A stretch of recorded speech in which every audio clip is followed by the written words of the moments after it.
De cette équipe, dont Strömberg qui a le ballon, qui joue dans des clubs étrangers. Le Suédois est actuellement très recherché dans tous les grands clubs européens. Roland Nilsson pour Magnusson. Ballon sorti. Remise en jeu qui sera faite par Limpar pour Roland Nilsson. À nouveau Limpar. Il y a une très bonne frappe de balle des deux pieds. Isen, le capitaine. Nilsson. Pressing des Français qui oblige les Suédois à battre légèrement en retraite. Larsson, Peter Larsson, Nilsson et Strömberg qui perd le ballon. Ballon récupéré par Pardo, Didier Deschamps, le Nantais qui en est à sa deuxième sélection. C'est la première de Dimeco, c'est la deuxième de Deschamps aujourd'hui. Coup franc joué trop rapidement par Jean-Marc Ferreri. Oui, c'est la première d'ailleurs de Didier Deschamps en tant que titulaire, puisqu'il était rentré à la fin du match contre la Yougoslavie en avril dernier, un 0-0 qui avait condamné quasiment l'équipe de France dans ses qualifications de Coupe du Monde. Joël Batz qui avait annoncé laissé entendre qu'il arrêterait de jouer en équipe de France. On n'avait pas très bien compris effectivement. Il disait que Platini maintenant pouvait choisir s'il souhaitait un autre gardien. Voilà Pérez maintenant. Pérez pour l'équipe de France. Montée de Pérez. Pérez qui donne à l'extérieur à Jean-Pierre Papin. Papin, Pardo. Pardo pour Jean-Marc Ferreri. Belle déviation de la poitrine, mais un petit peu faible. Le ballon est toujours pour les tricolores qui jouent donc, vous l'avez remarqué, en maillot blanc, tenue totalement blanche, centre de Manuel Amoros que Isen capte comme il peut pour donner à son gardien Ravelli, qui est le plus sélectionné, le plus capé de cette équipe suédoise avec 64 sélections. C'est la 65e ce soir. Et tout de suite, on a eu une première illustration du pressing des tricolores. On a vu Pardo, on a vu Deschamps, tout ce beau monde-là était sur le milieu de terrain adverse, comme des sangsues. C'est ce que veut Platini, des milieux de terrain vifs et rapides. Strömberg, faute sur Glenn Strömberg. Qui dit pressing dit quand même quelques fautes de temps à autre. Alors qu'on découvre là Ole Nordin, c'est le premier, voilà, le moustachu. Larsson avec Magnusson et Elström peut-être, non. Dimeco. Dimeco met en touche et la touche est pour les Suédois. Dimeco qui pensait avoir obtenu même un coup franc. Touche joué avec Stern, Jonas Stern, qui est l'un des 2 ou 3 joueurs de Malmö qui font partie de la sélection. Contre-attaque menée par Jean-Marc Ferreri. Ferreri joue une carte importante, tout comme l'équipe de Platini ce soir. Longue transversale de Manuel Amoros et sortie de Ravelli à la limite de sa surface. Bonne prise de balle et bonne relance. C'est la qualité principale de ce gardien, les sorties aériennes. Interception de Deschamps, Pardo. Platini souhaitait avoir un milieu vif, technique et créatif, avec des joueurs dont le physique n'était pas forcément la première qualité, même s'ils sont bons aussi physiquement. C'est le cas de Ferreri, c'est le cas de Deschamps, c'est le cas de tous ceux que Platini a retenus pour ce match. Et puis autre essai, donc cette charnière centrale qui a déjà joué à Marseille. Ouais, en fait, Leroux. Elle n'a pas tout à fait joué ensemble, puisque fois. Sauzé jouait surtout libéraux quand Leroux était blessé, et il jouait surtout avec Forster. Mais Sauzé a joué très souvent libéraux dans sa carrière, dès le début, dès sa première année professionnelle à Sochaux. Mais aujourd'hui, on va voir qu'ils vont faire une couverture alternée, Sauzé plutôt à droite et Leroux plutôt à gauche. Eric Dimeco, autre Marseillais de cette sélection. Pardo. Sauzé. Pour Papin. Papin qui va peut-être prendre le meilleur, et il y a une faute sur Peter Larsson de Jean-Pierre Papin, signalé par monsieur Charir, qui est le juge de touche, donc celui qui devait être au départ l'arbitre principal du match. Et qui s'est blessé, ça arrive aussi aux arbitres, s'est blessé au dos. Il a été remplacé justement par son juge de touche.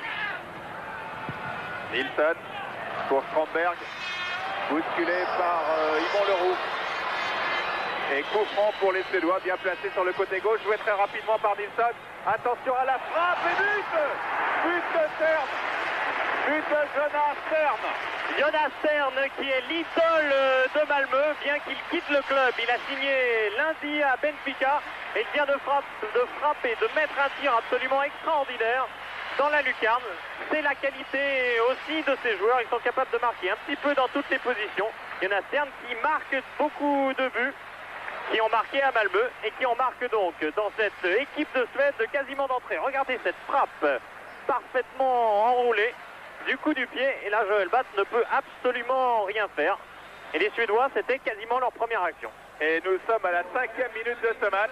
Démarrage difficile pour l'équipe de France. But de Tern sur ce coup franc joué très rapidement.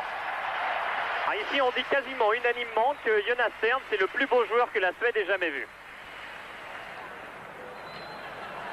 En tout cas, on a vu sa frappe de balle dans la lucarne du but de Joel Batt.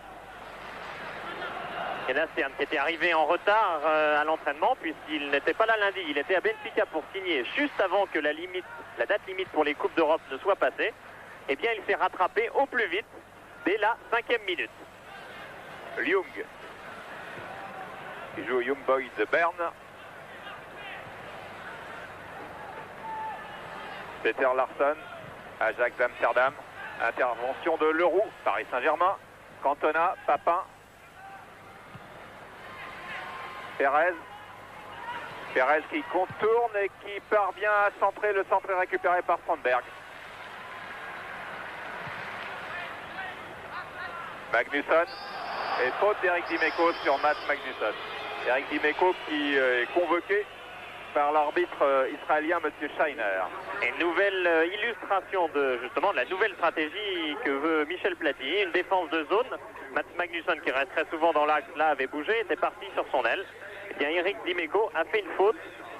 Il en fait d'ailleurs un petit peu trop, Eric Dimeco, puisqu'il a été exclu du terrain samedi à Nice. Erreur de jeunesse. Thorne, le buteur. Isten, le capitaine, sur Dimeco. Perez. Leroux. Pardo. Cantona, toujours. Perez. Bien joué. Pardo. Tour de Strandberg. Les Français ont toujours le ballon. Progressent lentement. Franck Sauzet. Une ouverture de Sauzet, non. Pressing de Magnusson sur Sauzet qui donne à Leroux. Leroux, Dimeco, qui avait Cantona à ses côtés. Dimeco poursuit. Dimeco avec Perez. Perez parvient à centrer. Le ballon arrive à Papin. Oh là là! Et c'est Nilsson. Puis Thorne maintenant pour les Suédois.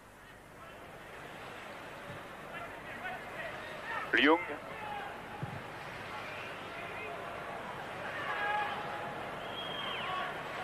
Sauzet. Perez. Platini a demandé aux joueurs de travailler leurs automatismes. C'est une équipe toute nouvelle. Par rapport au dernier match, je crois qu'il n'en reste plus que 3. Cette année, Platini veut des joueurs qui jouent, des joueurs qui retrouvent leurs sensations. Terreri. Il ne faut pas oublier que l'équipe de France est là pour préparer bien sûr le match contre la Norvège qui a lieu le 5 septembre, mais aussi la prochaine échéance, le championnat d'Europe 92, ici même en Suède. Pardo qui est venu dans les pieds de Strandberg, qui physiquement et techniquement est un joueur très impressionnant, tout comme Leroux pour les Français. Déviation de Cantona, Perez. Perez dans un petit trou, hors-jeu de Franck Sauzet. Retour de hors-jeu de Sauzet, signalé par monsieur Zvicharia. Oui, Michel Platini qui a demandé à ses défenseurs de jouer d'abord défenseurs, exclusivement défenseurs, ce qui n'exclut pas tout de même démonter, comme ça a été le cas ici d'Yvon Leroux, en plein dans l'axe de la défense suédoise. Thorne. Berelström. Larsson. Nilsson. À nouveau Nilsson sur cette ouverture de Ljung. Centre intercepté par Franck Sauzet. Laurent Pardo. Deschamps. Déviation de Deschamps qui était pour Cantona, mais ballon récupéré par Glenn Nissen qui renverse le jeu dans un espace où il n'y a que Dimeco. Dimeco mène la contre-attaque avec Perez du Paris Saint-Germain. Ouverture vers Papin qui va peut-être filer, non. Et qui s'est accroché jusqu'au bout avec Peter Larsson. Et illustration de cette défense sans couverture. Il n'y a pas de libéraux. Glenn Nissen n'est pas un véritable libéraux. Il n'a pas pris ses mauvaises habitudes, entre guillemets bien sûr, dans le championnat d'Italie où il évoluait jusqu'à cette année à la Fiorentina. Peter Larsson pour Hellström. Dimeco.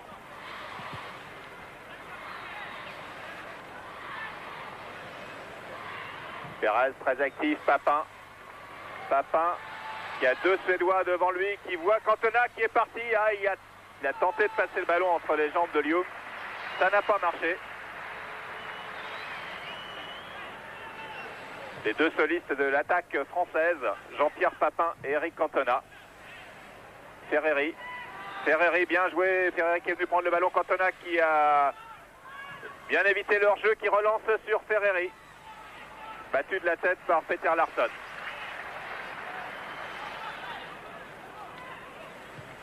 Ljung. Belle déviation pour Tern, le buteur. Magnusson, Tern sur cette combinaison, deux joueurs qui jouaient à Malmö auparavant. Maintenant Magnusson est à Benfica depuis 2 saisons et Tern part donc à Benfica. Les deux joueurs partent d'ailleurs dès demain pour Vigo, où Benfica commence sa saison, un tournoi en Espagne. Franck Sauzet. Ferreri. Ferreri qui résiste à la charge de Nilsson et qui a voulu ouvrir vers son ancien camarade d'Auxerre, Eric Cantona. Cantona qui a tenté de partir en dribble, à nouveau Ferreri en dribble. Ferreri dans la 20 mètres qui glisse bien à gauche à Perez. Appel de Cantona, mais Perez a du mal à armer son centre et il obtient un corner. Une façon impressionnante de défendre côté suédois, il n'y a vraiment pas de couverture. Là on a vu Papin en tête à tête avec Peter Larsson. On a vu Cantona, il n'y avait aucune couverture. Et c'est une méthode qui peut aussi être dangereuse car la Suède a pris 6 buts contre le Danemark. C'était au tournoi de la Reine au mois de juin. Corner tiré par Perez. Avec Sauzet et Leroux qui sont montés. Ballon, oui, qui est dévié, qui passe un peu à côté sur cette frappe d'Amoros et c'est un corner. Amoros qui retrouve son poste d'arrière droit, qu'il n'avait pas souvent obtenu, enfin pas souvent utilisé. Il avait été utilisé de la sorte à la Coupe du Monde 86 quand EH était suspendu. Nouveau corner tiré par Perez, renvoyé par Larsson, récupéré par Deschamps, Amoros. La défense suédoise n'est pas montée très vite. Pardo en 1-2 avec Perez, pris de vitesse par Roland Nilsson. Et Ravelli qui calme un petit peu le jeu. C'est lui le plus expérimenté. Limpar pour Tern. Jonas Tern. Hyssen. Roland Nilsson. Hyssen.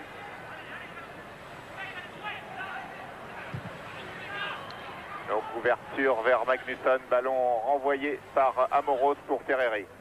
Papin qui part et à la limite du hors-jeu, il n'est pas hors-jeu, Papin est parti. Papin entre dans la surface, frappe de Papin, non. Ballon en retrait pour Cantona en bout de course. Cantona qui pivote, qui va frapper, Deschamps récupère Stromberg en retrait. Et les Suédois renvoient enfin une bonne occasion pour les Français. Papin a hésité à frapper. Il a voulu jouer avec Cantona. Oui, il a pris à contre-pied la défense suédoise, un centre en retrait dans le sens du terme. Mais le duo Papin-Cantona, on en reparlera certainement. Ah, la France attend ça. Ferreri. Amoros. Amoros à nouveau pour Papin qui va inquiéter à nouveau Peter Larsson et qui obtient un corner. Papin qui a éclaté entre guillemets, c'est lui qui le dit, avec l'Olympique de Marseille, qui ne s'est pas encore imposé en équipe de France. Et bien là semble plus à l'aise que d'habitude ce soir. Oui, encouragé par Michel Platini, qui l'a suivi beaucoup à l'entraînement de l'OM cet été, et qui dit que Papin a passé un cap, maintenant il doit le montrer en équipe de France. Joué rapidement le corner par Perez. Centre de Perez est sorti sans problème de Ravelli. On vous a dit que l'un de ses points forts, c'était les sorties aériennes. Il vient d'en apporter la preuve. Toujours 1-0 donc pour la Suède après quasiment un quart d'heure de jeu. 14 minutes 30, but marqué à la 5e minute par Jonas Tern. Ljung. Transversal de Ljung pour Magnusson. Attention, Yvon Leroux, sortie de Joël Batt. Dimeco.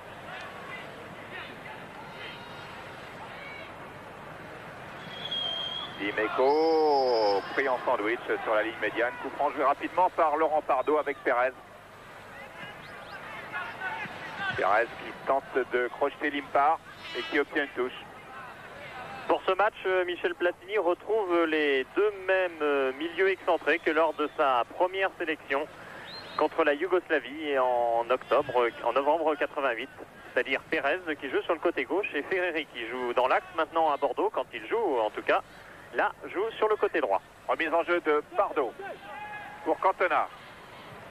Cantona, Ferreri. Le ballon est toujours pour les Français pour quelques secondes, récupéré par Stromberg, qui est vraiment très impressionnant. 45 sélections.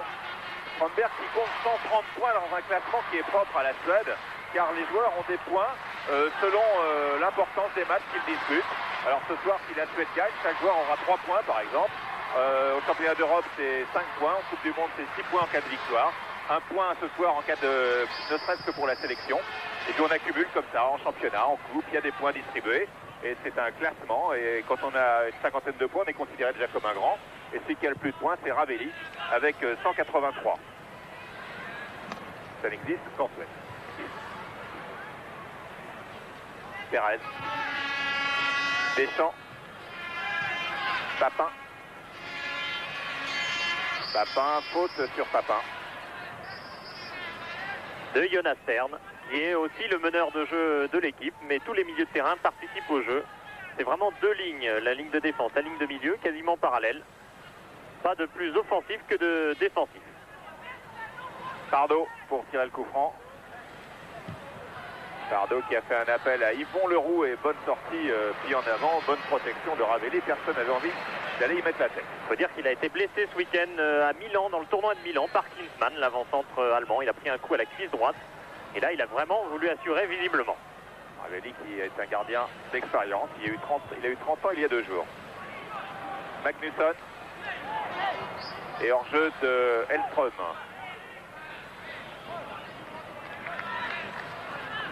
Hellström un petit peu la surprise de cette équipe, mais c'est tout de même le meilleur buteur du championnat suédois. 13 buts en 15 rencontres, dont 2 dimanches. Ah, il a pile 50 points au fameux classement suédois dont je parlais tout à l'heure. Donc c'est un grand joueur. Voilà, mais il a 29 ans. Leroux. Belle ouverture de Leroux dans le dos de la défense pour Amoros et Ravelli. Ravelli très habitué à jouer derrière ce type de défense. On l'a senti prêt à sortir très loin s'il le fallait. Ljung. Ljung qui a joué avec Nilsson. On vous en reparlera de Joachim Nilsson, le numéro 9 de la sélection suédoise, car la presse suédoise annonce aujourd'hui comme étant en contact avec Monaco. Alors Pierre Plett, qui est avec nous, lui en a parlé tout à l'heure, lui il dit qu'il est au courant de rien, qu'il sait que Monaco l'a supervisé une fois, mais ça fait une page dans la presse suédoise aujourd'hui. Remise en jeu d'Amoros. Magnusson. Tacle de Pardo sur Stern. Coup franc à 40 mètres, début de batte. Coup franc qui va être... oui, les Suédois prennent leur temps, va être joué précisément par Joachim Nilsson. Joueur local de Malmö. Le seul club professionnel de Suède.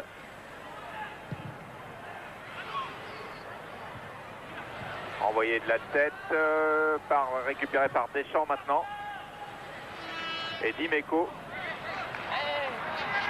qui a bien résisté au tacle de Stern. Remise en jeu Dimeco pour Franck Sauzet. Sauzet Amoros. Et quasiment toute la défense de Marseille, bien que Sauzet ne joue pas à ce poste dans l'équipe de Gérard Gilly. Ferreri. Ferreri, débordement de Ferreri, bien joué. Ferreri avec Pérez. Frappe superbe de Pérez, renvoyé par Ravelli, ce n'est pas terminé, toujours pour Pérez. Pérez encore face à Roland Nilsson. Pardo. Papin. Déviation ratée de Jean-Pierre Papin. Et attention à la contre-attaque suédoise, mais à nouveau Pardo. Les Français qui prennent confiance, qui commencent à se trouver avec Papin, avec peut-être Cantona. En tout cas, cette frappe de Pérez était la plus belle depuis le début du match. La plus belle pour les Français en tout cas. Cantona qui se bat Ballon récupéré par Papin après cette faute de Stromberg et on retrouve Pérez qui est le plus vif, le plus dangereux hors jeu de Cantona. Hors jeu signalé d'Eric Cantona. Ah, on a vu toute la ligne d'attaque française, en effet. À la sortie de la déviation de Cantona, il y avait ce centre de Ferreri. Papin était au centre pour fixer la défense. Le tir de Pérez en force du gauche et Ravelli qui fait ici un très bon arrêt. 20e minute, cette occasion française, c'est la plus nette, c'est quasiment la seule. C'est déjà pas si mal car Michel Platini avait dit à la suite de France-Yougoslavie que son équipe avait joué à 100% et ne s'était créé aucune occasion. C'est un constat d'échec. Là, voilà une occasion. Isen, capitaine de l'équipe suédoise, Mats Magnusson pour Stromberg, dans le dos de Dimeco qui revient bien. Dimeco qui était vraiment fou de joie de cette sélection. Deschamps, certainement tout aussi heureux mais moins expansif. Pérez. Pérez Cantona. Cantona qui n'a pas parlé avant ce match. Non pas pour boycotter qui que ce soit, mais il a dit qu'il voulait s'exprimer sur le terrain en premier lieu pour son retour en équipe de France.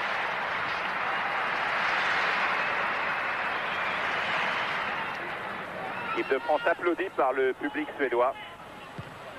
Dimeco, Leroux, Sauzet. Alors qu'il pleut maintenant depuis quelques minutes. Pérez qui a failli ouvrir le score. Et côte à côte, on a vu Papin et Cantona partir dans un petit couloir. Et une faute de Papin. Oui, parce qu'il y a protégé son ballon, ça c'est une chose, mais il n'est pas question tout de même de mettre la semelle comme Papin l'avait mise ici, devant son adversaire direct. Faute indiscutable de Jean-Pierre Papin. Stern, Jonas Stern, pour Stromberg, que l'on voit plus en pointe au fil des minutes. Ballon récupéré par les Français avec Pérez. Pérez, Cantona, déviation de Cantona pour Deschamps. Isen, Larsson, Roland Nilsson, Limpar, Isen, Nilsson,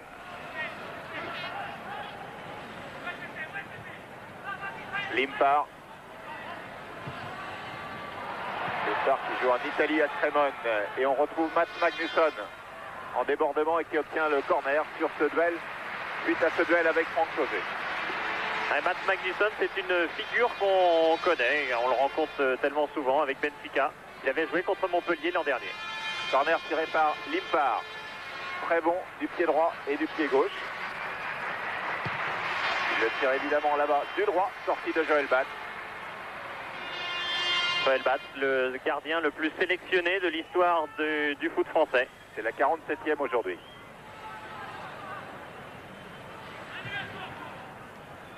Et qui a un nouveau suppléant, retenu pour la première fois par Platini, c'est Roussel, le gardien de Sochaux. Habituellement, c'est Bruno Martini, mais Platini, en accord avec Giroud, n'a pas sélectionné l'Auxerrois compte tenu des matchs de Coupe d'Europe. Vous avez vu le match aller sur Canal la semaine dernière, vous verrez le match retour à Zagreb également sur Canal dans 8 jours. Deschamps qui est bien allé boxer, chercher, j'allais dire boxer ce ballon dans les pieds d'un adversaire qui était Roger Liung. Toute la volonté française de ne pas reculer dans le terrain sur cette action de Deschamps. À Moreau, c'est faute de Franck Sauzet. À son tour appelé par Monsieur Scheiner. Pour Sauzet qui est sorti un petit peu vigoureusement tout de même derrière Hellström. C'est ce que lui reproche l'arbitre, d'être venu par derrière, d'avoir taclé par derrière Hellström. Qui est finalement le seul joueur à jouer aujourd'hui, dont c'est seulement la première fois qu'il est titulaire. 5 sélections, mais première fois qu'il est titulaire au départ. Stern pour Stromberg. Stromberg, Nilsson. Joachim Nilsson obtient un corner concédé par Manuel Amoros. Joachim Nilsson, donc ce gaucher qu'on attend à Monaco, paraît-il. En tout cas, ce qui est sûr, c'est qu'Arsène Wenger avait déjà surveillé plusieurs fois Jonas Stern, qui a donc signé à Benfica. Peut-être avait-il repéré Nilsson à cette occasion. Alors, je vais vous parler de Anders Limpar qui a des tirs des 2 pieds. Cette fois-ci, c'est à nouveau du droit. Et Joël Batz Joël Batz en difficulté sur ce corner de Limpar. Très très brossé, c'est curieux. Il a joué les deux corners, donc un à droite et un à gauche. Il a tous les deux joué du pied droit. Et Michel Platini, fidèle à son habitude, est debout, devant son banc cette fois-ci. Pas à côté, mais sûrement pas assis en tout cas. Pardo pour Franck Sauzet. Platini qui avait fait du coup par coup jusqu'à maintenant depuis qu'il est sélectionneur pour tenter d'obtenir une sélection pour la Coupe du Monde de la part de l'équipe de France et qui maintenant bâtit, c'est le premier jour. Papin, l'un des leaders de ce que l'on peut appeler la génération du sélectionneur Platini. Deschamps, Nilsson et Dimeco va aller se jeter et faire une faute dans le rond central et carton jaune pour Eric Dimeco qui actuellement a une petite épidémie de carton qu'il touche ces jours-ci. Oui, parce qu'il en avait pris 3 avant son expulsion à Nice ce week-end dernier. On revoit, c'est un tacle par derrière. Visiblement, l'arbitre, M. Scheiner, n'apprécie pas et on lui donnera pas tort. Eric Dimeco qui reconnaît volontiers qu'il manque un petit peu de métier aussi dans la façon d'attaquer parfois, qu'il ne veut pas être méchant et que là, Joël Batz prend le ballon devant les pieds de Hellström. Mais il ne masque pas ses attaques. Et donc, il paye. Amoros. Ferreri, talonnade avec Amoros qui est bien parti. Obstruction sur Amoros de Joachim Nilsson. Non sifflé. Stromberg. À nouveau Joachim Nilsson. Beau déploiement avec terme de cette équipe suédoise avec Nilsson totalement seul mais hors jeu. Nilsson, on l'a vu remonter toute la ligne de touche. C'est typiquement ce type de joueur à la britannique qui évolue sur une aile. Il travaille de la défense à l'attaque, mais il ne quitte jamais son aile. Et c'est une vraie machine à centrer. On l'a vu à l'entraînement. C'est visiblement sa passion. Pardo.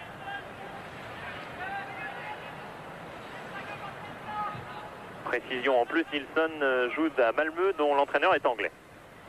Déviation pour Perez. Perez sur le côté gauche avec seulement Ferreri en soutien. Petit festival de Perez, mais festival qui tourne court. Pas tout à fait dans la mesure où Dimeco récupère. Terrain qui devient glissant à cause de la pluie qui tombe. Ferreri qui ne passe pas. Deschamps. La touche est pour les Français. Un petit moment de confusion, c'est aussi parce que les deux équipes jouent avec deux milieux de terrain très très resserrés. Les 4 milieux de terrain des deux équipes sont très resserrés et évidemment il y a beaucoup de chocs, beaucoup de rencontres et évidemment ça manque de clarté. Cantona, Leroux pour Papin et non, c'était pour Ljung. Et Amoros est venu disputer ce ballon à Joachim Nilsson. Le pressing d'Amoros met quelques instants en difficulté les Suédois. Et Sauzet jaillit bien. Et faute sur Franck Sauzet.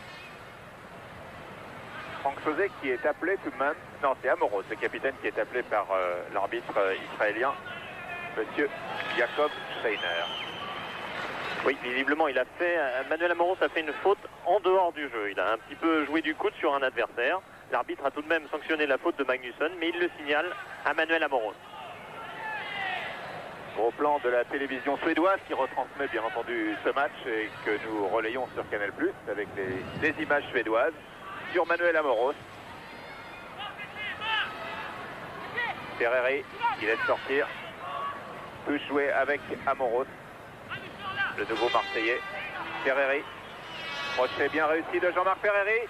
Centre de Ferreri, il est beau, deuxième poteau, peut-être pour la tête de Cantona. Maintenant, Cantona qui est à la lutte dans les hauteurs avec le gardien Ravelli. Et le rôle d'ailier que peut jouer Jean-Marc Ferreri. Et là, tout le monde est persuadé que Jean-Marc Ferreri est un grand ailier droit. Le premier Guiraud qui l'a formé tout de même. Et Ferreri, lui, il préfère jouer au milieu de terrain offensif. Mais là, on a vu toutes ses qualités d'ailier sur cette action.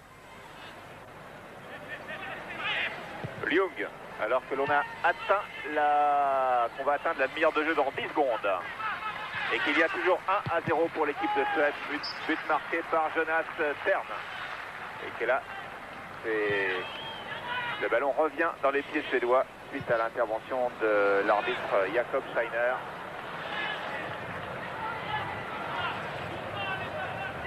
Petites imprécisions côté suédois. Il faut dire que Glennissen, qui a manqué un petit peu cette passe, vient de jouer son premier match samedi avec Liverpool lors de du Charity Shield, rencontre entre le vainqueur du championnat et de la coupe.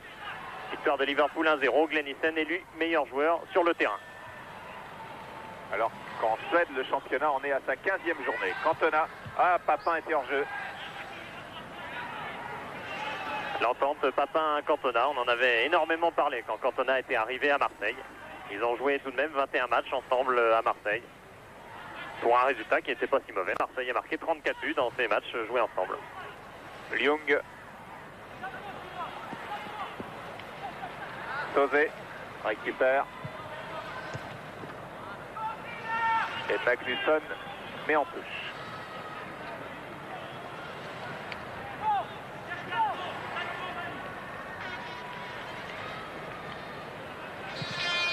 La France qui aurait bien besoin aussi non seulement de séduire, de commencer à convaincre et puis aussi de faire un résultat. Surtout que Michel Platini a annoncé que quoi qu'il arrive, enfin quasiment quoi qu'il arrive, ce sont les mêmes 17 joueurs qui seront en dehors de 1 ou 2 Auxerrois en plus, qui seront en Norvège le 5 septembre. Il est clair que nous assistons là à la naissance d'un groupe, comme on avait assisté en 79 en Suède, quand l'équipe de Michel Hidalgo à l'époque était venue avec Platini, et bien on avait assisté à la naissance d'un groupe. Évidemment, on ne peut que souhaiter une chose, c'est que le groupe que l'on voit naître ce soir en direct sur Canal ait une dimension qui soit pas trop loin de la précédente. Ljung pour Hellström, le centre d'Hellström, contré par Frank Sauzé en corner. Jan Hellström qui avait joué un France-Suède, un 7 France olympique ici à Malmö, un 4-2 dont Pardo se rappelle très bien parce qu'il jouait aussi. Et Hellström avait marqué le 3e but, les Français menaient 2-0 à la mi-temps.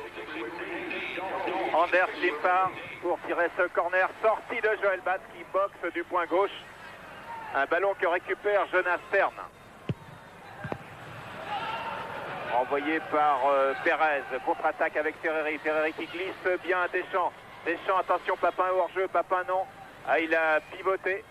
Il est revenu sur le côté droit, Jean-Pierre Papin, où la trouve maintenant Laurent Pardo. Voilà Papin à droite. Appel de balle de Leroux qui est monté. Cantona aussi, Ravelli sort sans problème. Le grand gardien de Göteborg. Et lance très vite devant, beaucoup trop vite. Match un petit peu débridé là, où les deux défenses étaient étaient en minorité sur ces deux actions. La première, Isen n'était pas revenu du corner. Malheureusement, Papin était hors jeu et Cantona n'avait pu lui donner. Belle touche de balle de Cantona qui ouvre pour Papin, un petit peu long, pas de beaucoup, mais trop long quand même. Et Ljung tape en touche. Et on essaye côté français de faire circuler la balle d'une aile à l'autre. Ça provient tout simplement d'une équipe bien équilibrée. Il y a une belle accélération menée par Cantona sur la gauche.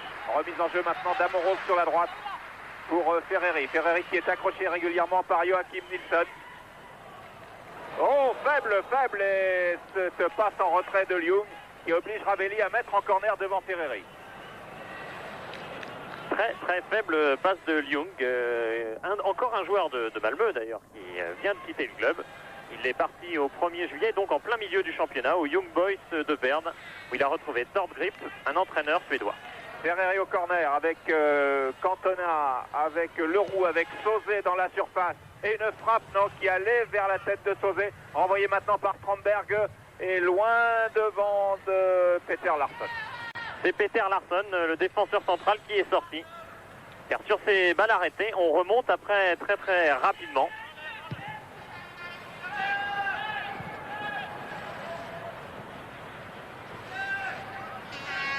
Amoros.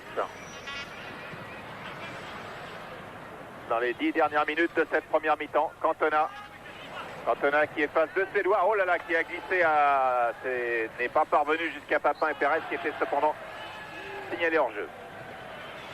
Et encore ces interventions par derrière, cette fois-ci de Yvon Leroux, qui n'ont pas l'air de plaire à l'arbitre. Et chaque fois, il sanctionne immanquablement les Français. Ce n'est pas parce qu'on touche le ballon qu'il n'y a pas faute sur ces interventions. Limpar tire ce coup franc qui était pour Mats Magnusson, mais très très mal ajusté. Perez récupère, Perez pour Cantona, non. Roland Nilsson vers Joachim Nilsson. L'avantage de ces systèmes de jeu à l'anglaise, c'est de donner ce genre de match où la balle est finalement très peu au milieu de terrain. On passe d'un but à l'autre, c'est très vivant. Didier Deschamps, Laurent Pardo, dont c'est aussi la deuxième sélection, tout comme Deschamps. Perez, c'est la quatrième de Perez. Et Dimeco, vous le savez, c'est la première. On ne va pas tous les énumérer. On retrouve Franck Sauzet. Leroux, tacle de Leroux, tout à fait régulier.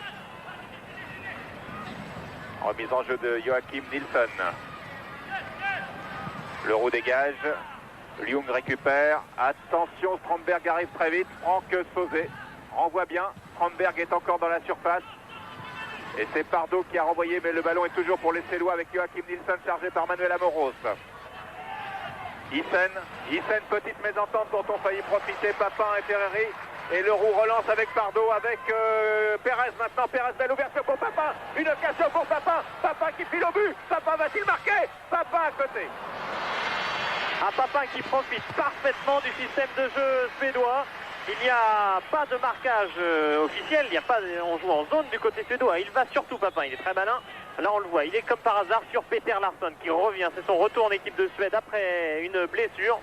Et Papin joue énormément sur son côté, donc sur la droite de l'attaque de l'équipe de France. Car Peter Larsson n'est pas à 100% de ses moyens. Il avait eu une cheville gravement endommagée l'an dernier à l'Ajax. En tout cas, cette équipe de France-là s'est créée au moins deux belles occasions dans cette première mi-temps. Le tir de Perez tout à l'heure envoyé par Ravelli. Et là, cette course de Papin. Strandberg, équipe de France qui est toujours menée 1-0. Dimeco face à la Suède qui, on vous l'a dit, a été l'une des meilleures, si ce n'est la meilleure équipe nationale européenne la saison passée. 3 défaites dans les 26 derniers matchs de l'équipe suédoise. C'est quand même une grosse performance. Cantona.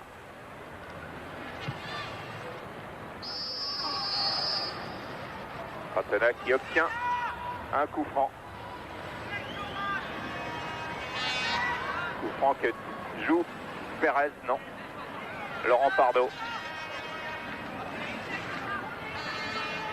Le Bordelais. Laurent Pardo vers Yvon Leroux. Belle déviation pour Papin qui a dérapé face à Hyssen. Lyung, Joachim Nilsson, pour Elström, et le coup franc est pour la France. Pardo, Dimeco,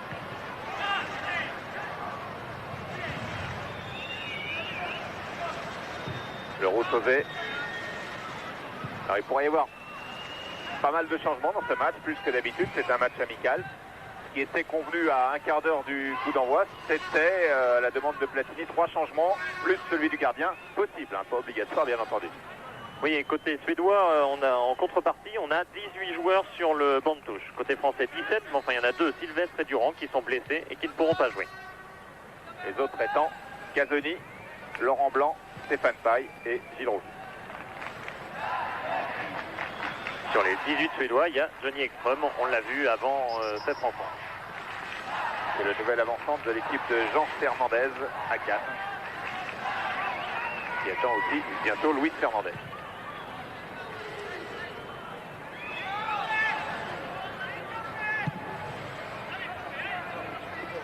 Tête de Larsson. Papin. Ferreri. Ferreri toujours. Avec Perez, appel de Dimeco. Dimeco qui est bien monté, Dimeco qui a été attaquant et qui obtient cette fois-ci un coup franc, qui est évidemment comme la plupart des latéraux aujourd'hui, poussé vers l'offensive. Il a l'avantage d'avoir été ailier gauche pendant une très bonne partie de sa carrière, y compris à Marseille d'ailleurs, où il a été au centre de formation. Avec Dimeco qui a bourlingué avant de connaître la sélection. À Nantes, il y a Martigues, puis maintenant à Marseille. Tout c'est autre chose évidemment. Pérez, fan de coup franc pour la frappe de Sauzet. Mal ajustée. La frappe de Franck Sauzet, bien connu de tous les téléspectateurs de Canal+. Et très bien connu de Joël Batz, qui avait tout de même pris un but capital, qui avait donné en bonne partie le titre à l'Olympique de Marseille. Bien connu aussi d'un gardien grec en finale du championnat d'Europe Espoir, où l'équipe de France avait gagné 3-0, 2 buts de Sauzet, de 20 et 25 mètres. À propos des espoirs, cette génération des espoirs à laquelle vous faites référence, eh bien on en retrouve une bonne partie sur le terrain. Avec Sauzet, avec Cantona, avec Paille qui est remplaçant.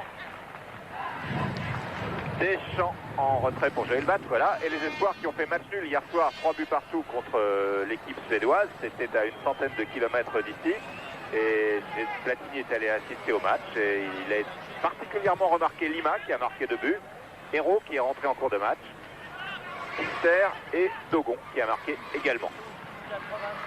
Kister dont Platini parle énormément pour l'avenir. C'est d'ailleurs pour ça qu'il a été sélectionné. Il a la double nationalité franco-française et belge.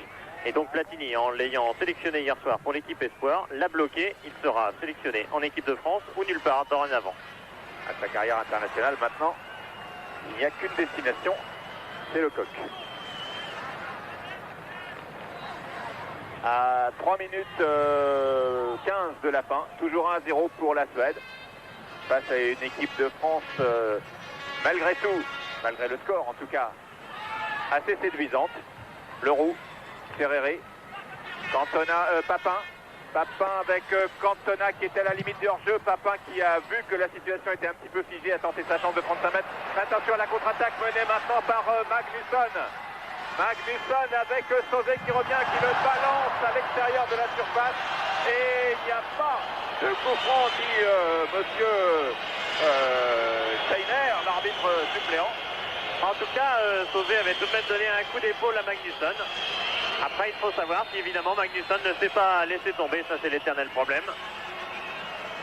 Voilà, en tout cas, c'est Cantona maintenant qui, après un premier coup de boutoir, va en donner un deuxième peut-être avec Papin qui démarre. Ah, un peu longue cette passe de Cantona. Et toujours pas de hors-jeu sur ses actions. Un Papin, là, qui était très souvent hors-jeu, on lui a souvent reproché dans cette équipe de France et à Marseille, qui avait tendance à se laisser prendre. Et là, aujourd'hui, il est malin, Jean-Pierre Papin. Il a bien compris, il tire bien profit de la relative lenteur de la défense centrale suédoise. Hellström, stoppé par Leroux, Pardo, Ferreri. Ferreri, attention, bonne fin de première mi-temps des Français avec maintenant Leroux. Yvon Leroux, ah non, mauvaise passe qui a été récupérée par Nilsson. Et maintenant, Peter Larsson, loin devant, qui a regardé le chronomètre, qui a vu qu'il ne restait qu'1 minute 30, c'est Platini. Platini qui est debout depuis exactement 30 secondes tout à l'heure sur le départ sur la gauche. Il n'était pas du tout content de Manuel Amoros qui effectivement n'était pas à sa place. Magnusson avait beaucoup de champs devant lui. Platini s'est levé de façon très véhémente à l'encontre de l'arrière latéral marseillais. Dimeco, Pardo, appel de Cantona, Ferreri pour Cantona qui est hors jeu cette fois-ci, oui, c'est indiscutable. Cette fois, il y a hors-jeu, mais Platini peut être content. Pour l'instant, le trio qu'il avait mis en soutien de Jean-Pierre Papin, c'est-à-dire Pérez à gauche, Ferreri à droite et Cantona au centre, bouge parfaitement. On voit beaucoup les 4 attaquants français.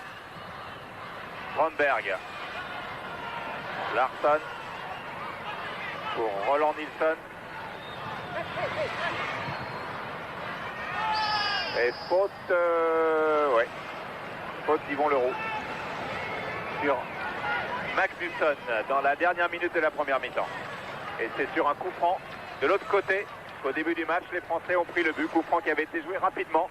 Et c'était Jonas Tern qui avait marqué. Là, c'est Limpar qui tire le coup franc de l'autre côté. Et bien sûr, Glenn Nissen est monté. Il monte toujours beaucoup sur les coups de pied arrêtés. Limpar et Batz. Batse qui intervient, mais les Suédois qui restent devant. Difficile de relancer rapidement, c'est pourtant ce qu'il fait. Avec Dimeco, Pardo. Pardo, Ferreri, qui a de l'espace sur le côté droit où on l'a vu très brillant tout à l'heure. Ferreri, Deschamps. Deschamps pour Amoros, non. Ah, ça se voyait trop. Amoros vient récupérer beaucoup de combativité, d'agressivité, de bonne agressivité de la part des Français. Au moment où monsieur Jacob Scheiner siffle la fin de cette première mi-temps sur le score de 1-0. But marqué à la 5e minute pour les Suédois par Jonas Stern. On a vu une assez bonne équipe de France. On aimerait voir une équipe de France où il n'y a pas un 0 au tableau d'affichage. Et c'est peut-être pour la deuxième mi-temps.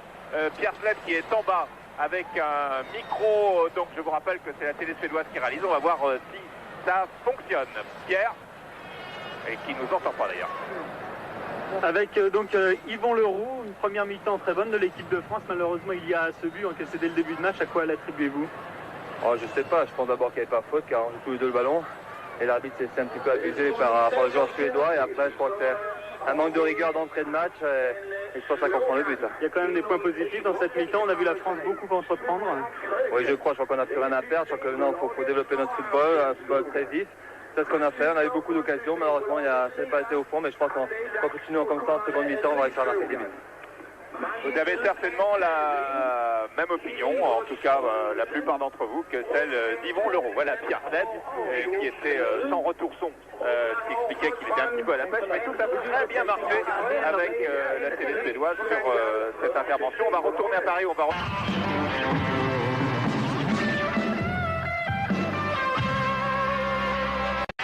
de la mi-temps, une équipe de France donc qui a été très séduisante, une équipe de France à laquelle il manque simplement, et ce n'est pas la moindre des choses, l'efficacité, le but que l'on attend, que Platini et toute sa bande, et puis tous ceux qui regardent ce match, qui sont forcément supporters de l'équipe de France, attendent un but de Papin qui a eu une occasion, un but de Pérez qui a eu une occasion, renvoyé par le gardien Thomas Ravelli. 1-0 donc pour les Suédois au moment où commence cette deuxième mi-temps sous les trompes d'eau, comme vous pouvez le constater.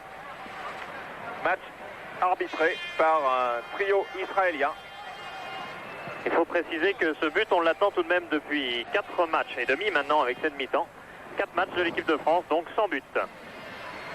Alors peut-être dans ces 45 minutes, avec Cantona, Papin. Associé en équipe de France pour la 3e fois seulement, Papin et Cantona. La 2e fois, c'était un France-Espagne qui était l'un des meilleurs matchs de ces deux joueurs. Voilà, le coup d'envoi est donné avec Papin, Bernard Pardo, et non pas Laurent comme je l'ai appelé par erreur tout à l'heure, que tous les Pardo me pardonnent. Sauzé. Leroux pour Sauzé. Très forte pluie. Alors que nous sommes ici depuis 48 heures avec l'équipe de France et qu'on n'avait pas vu une goutte d'eau en ce mois d'août suédois. C'est pour maintenant. Passe approximative dont profite Limpar.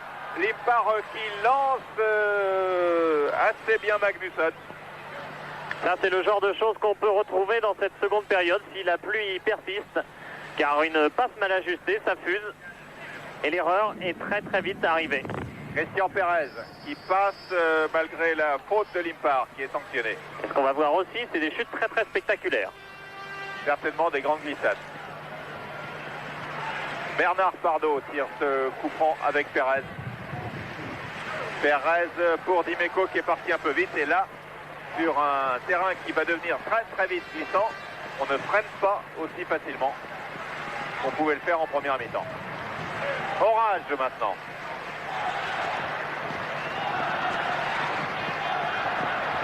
C'est sous les éclairs et les grondements que Ravelli envoie à destination de Nilsson. À nouveau Nilsson. Leroux. Leroux pour Pardo. Cantona. Ferreri. Amoros. C'est bien joué avec Deschamps à une touche de balle. Ça n'aboutit pas. À nouveau Bernard Pardo. Ça ne passe pas tout à fait.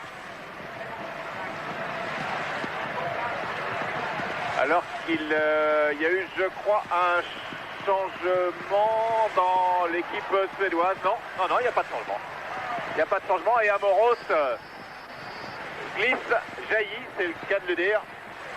Oui, et là, on va assister à des tacles de ce genre extrêmement spectaculaires, car là, Amoros a perdu le contact avec le sol, du moins au niveau de ses chaussures, c'est-à-dire qu'il était sur le short, et là, la glissade est absolument incontrôlable. Et les Suédois tentent d'en profiter de ce que l'on pourrait appeler un flottement, c'est le mot.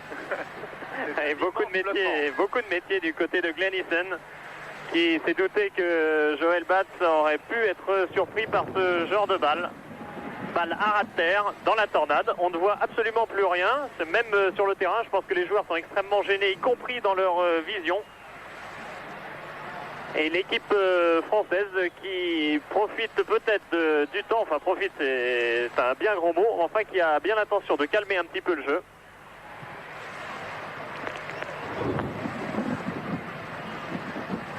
On fait un round d'observation dans ce match et on repousse le ballon au plus loin. Peut-être Papin.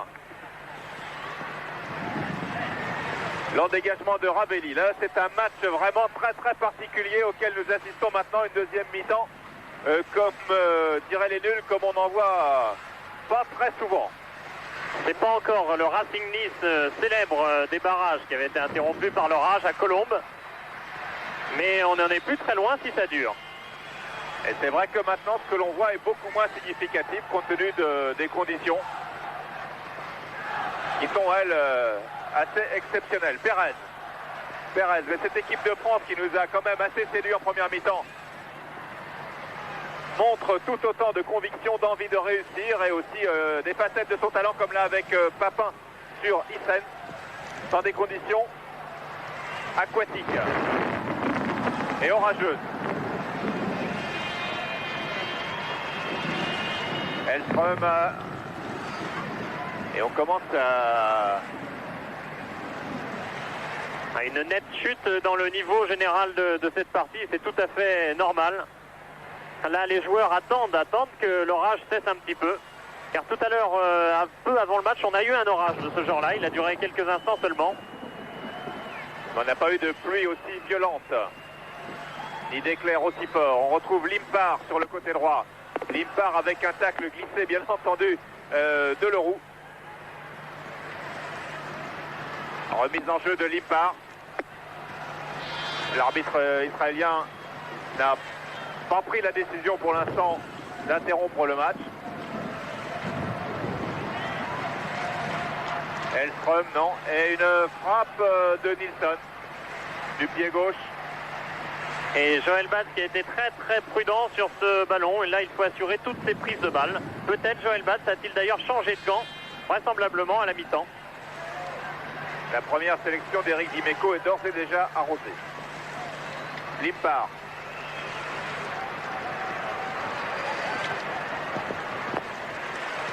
Nilsson.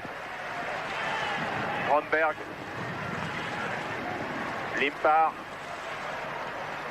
Très difficile d'intervenir dans ces conditions. Amoros, déviation de Cantona pour Deschamps. Papin est parti à droite, Deschamps dans l'axe. Papin encore, Papin qui va remettre peut-être, qui a tenté sa chance, qui a voulu donner à Cantona de l'autre côté. Mais que construire, que faire sous un tel déluge? Et on a vu sur cette action Limpar faire un bon mouvement. On a vu Deschamps, on a vu Papin. Les petits gabarits risquent d'être avantagés tout de même sur cette pelouse. Si du moins ils ont pensé à changer de crampon, ce qui ne fait aucun doute à la mi-temps. Limpar, alors qu'il va y avoir un premier changement dans l'équipe suédoise avec l'entrée et la première sélection de Stefan Lundqvist, le numéro 18 que vous avez aperçu, qui commence à se rafraîchir et à se mettre dans le ton du match. Attention à ce débordement de Nilsson. Nilsson va peut-être pouvoir centrer. Sauzé met en corner. Alors que Nilsson reste affalé dans les publicités suédoises. Et là, Platini, exceptionnellement, est rentré sous la cahute. On le comprend. Et rentrée de Lundqvist, Stefan Lundqvist, dont c'est la première sélection. Ole Nordin avait prévu ce changement. Il avait dit qu'il voulait faire des essais de ses attaquants notamment de ces attaquants qui jouent en Suède, comme Hellström et Lindqvist, donc qui rentrent. Et Magnusson est maintenant à l'abri. C'est lui qui est sorti.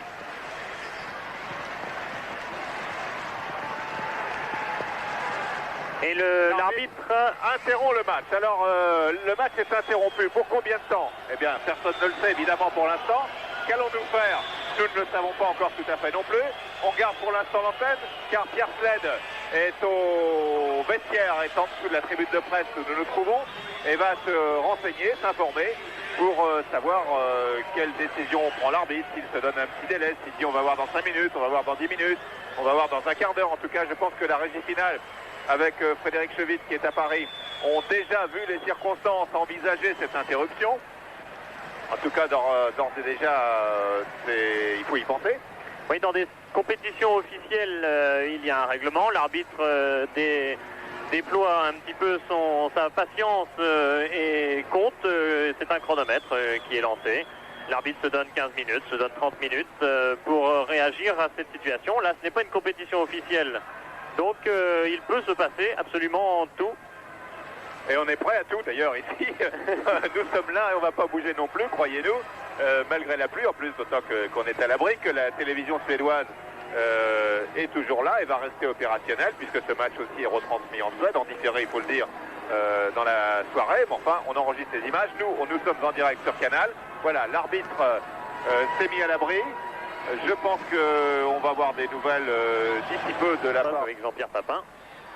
Et bien du coup c'est Cantona qui joue et le match d'ailleurs reprend avec Papin et Cantona dans la ligne d'attaque française. Tout le monde va se positionner devant le but français. Il y avait corner avec Limpar qui était sur la droite.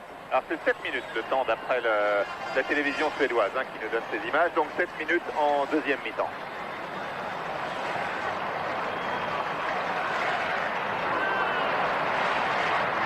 Minutes, tout le monde est là, c'est ça. Corner tiré par Limpar, donc sur le côté droit. Il manquait un joueur là. C'était Deschamps. C'était Deschamps qui avait traîné un petit peu au vestiaire. Et Joël Bath quand même, ça gênait. Je cherchais le gardien, je ne voyais pas, je disais, bon, quand on a un poteau devant nous, on raconte pas tout, mais là je disais peut-être derrière le poteau, non, il était au vestiaire. Difficile de tirer le corner sans Joël Bath. Voilà, Joël Bath juste revenu. Et Limpar au corner. Troisième épisode du match. Et but, non! Sauvé sur la ligne par Amoros, semble-t-il. Sauvé par Amoros, Bon, on le reverra tôt ou tard de toute façon, car l'action continue.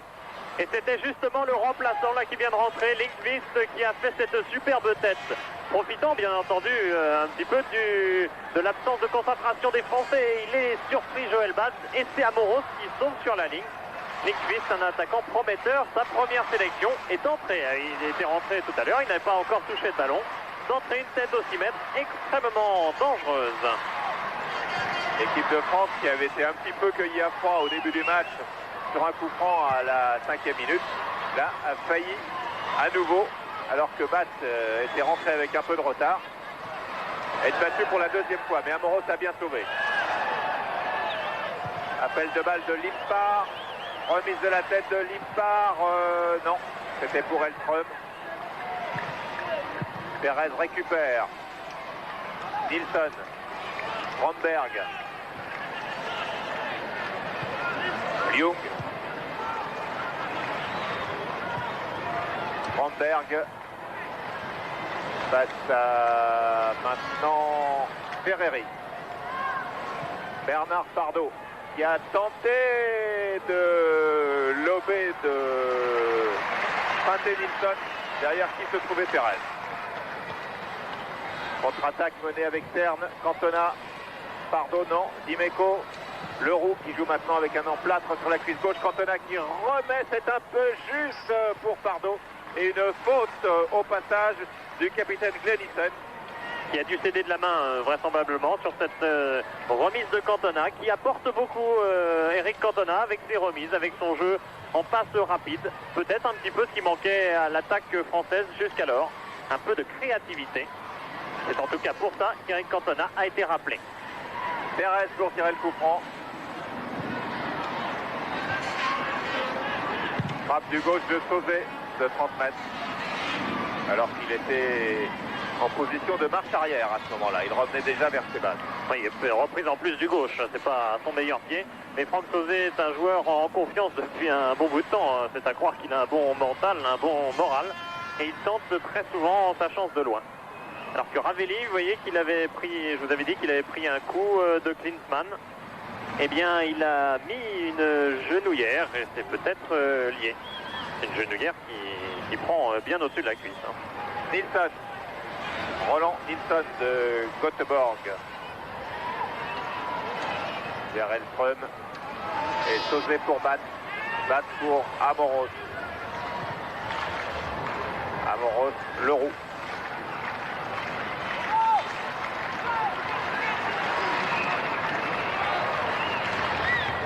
Pas de risque dans la relance. Dégagement tendu du pied gauche à destination de Papin et faute de Hyssen. Non, pas de faute de Hyssen.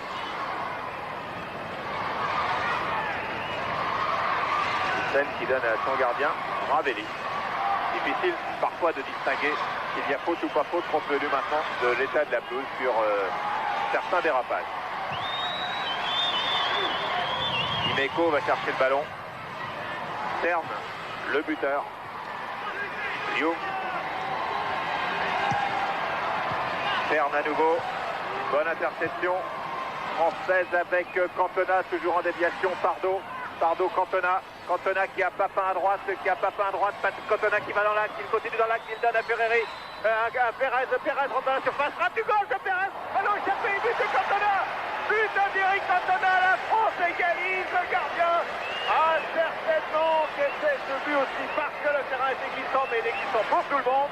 Et c'est Cantona qui égalise. Et le grand retour d'Éric Cantona qui avait sa première sélection, il avait marqué un but. C'était contre l'équipe d'Allemagne à Berlin. Eh bien, première sélection, le retour, il marque ici en Suède. Le tir de Perez et elle vient glisser sous le bras de Ravelli.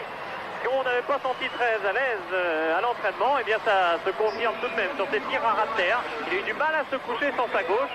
Et Éric Cantona, qui était au démarrage de l'action, qui avait fait une déviation, qui avait accéléré lui-même le jeu, qui avait lancé Perez, accélération de Perez derrière, et but donc d'Éric Cantona, le premier depuis 4 matchs. Et il n'y a qu'une personne qui s'élevait dans le stade, c'est Louis Nicolin, le président de Montpellier, qui a fait le déplacement. Cantona est Montpellierin, vous le savez, depuis quelques semaines. Alors Michel Mézy s'est peut-être levé aussi. Peut-être, mais il n'était pas dès le début Nicolas. Voilà. Et il est là également. En tout cas, un partout maintenant. Ferreri, Larsson. Larsson, Terne. Et c'est une égalisation que la France mérite. Et en tout cas la pluie a l'air quand même d'avoir réveillé les deux équipes, car les Suédois sont revenus tout de suite dans le match. Ils ont réattaqué, alors que bon, ils n'avaient pas fait une impression extraordinaire en première mi-temps. Ils ont bien réattaqué cette troisième mi-temps, troisième tiers-temps si l'on peut dire. Et l'équipe de France, juste après, a égalisé. Le match qui s'est réveillé. Et ça prouve que les joueurs ont envie de jouer, que cette interruption ne les a pas empêchés de revenir avec les meilleures intentions.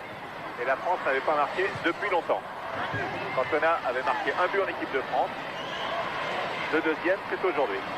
Dernier but de l'équipe de France, c'était Franck Sauzet à Yougoslavie-France, aux alentours de la 60e minute, dans un mois de novembre à Belgrade.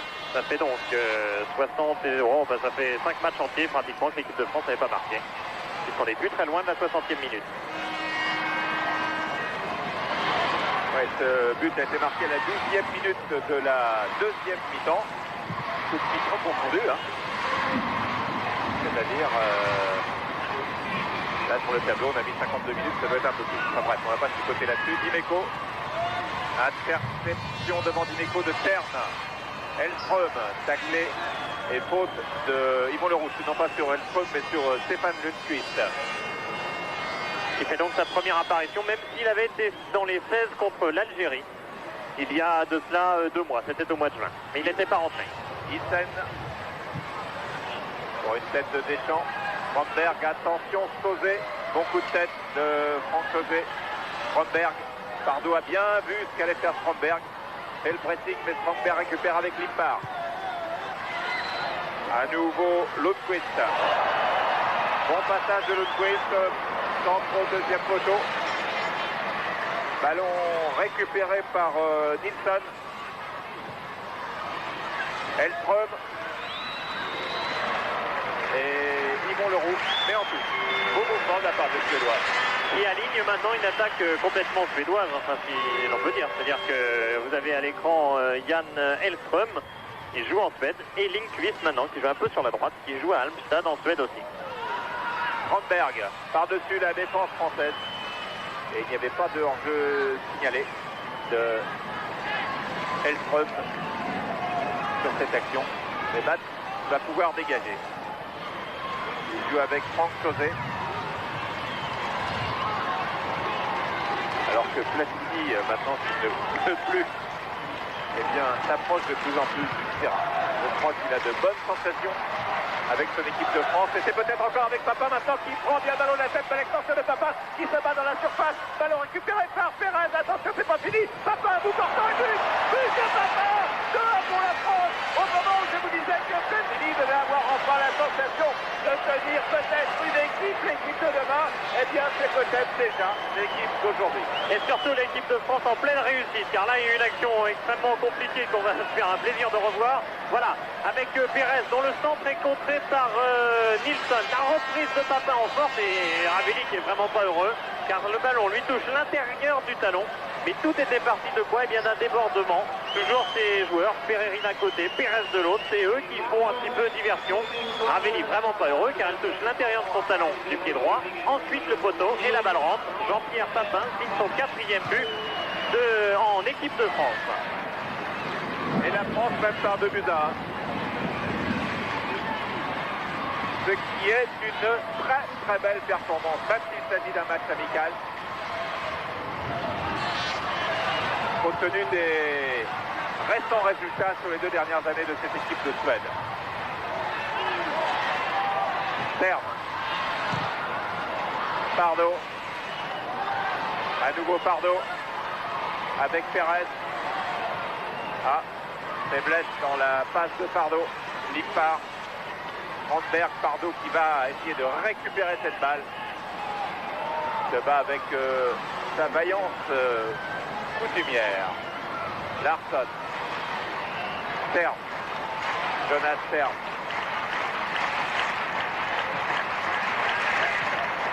Roland Nilsson.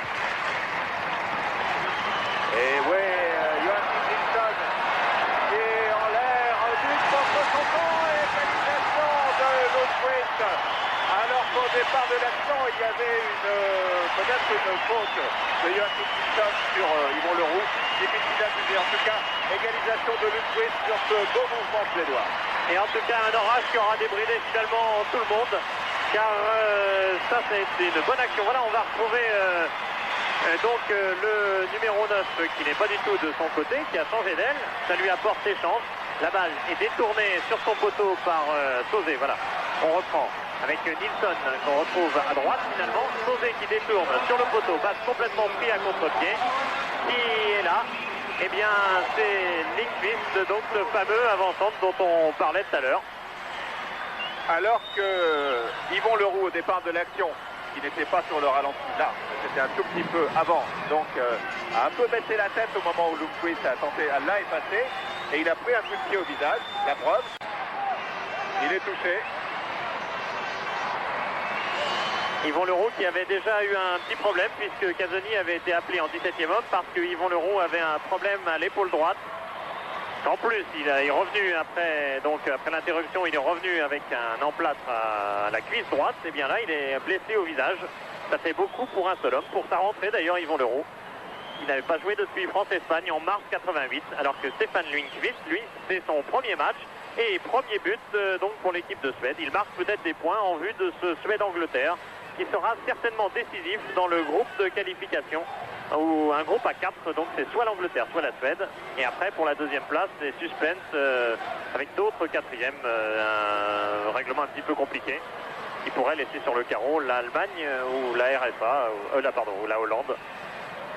Alors que Yvon Leroux a repris le match, donc il a été touché au visage. par le pied de Joachim Nilsson. À l'origine de Joachim Nilsson de l'égalisation suédoise. La Suède qui était menée sur son terrain ici à Malmö. Donc 2 buts partout.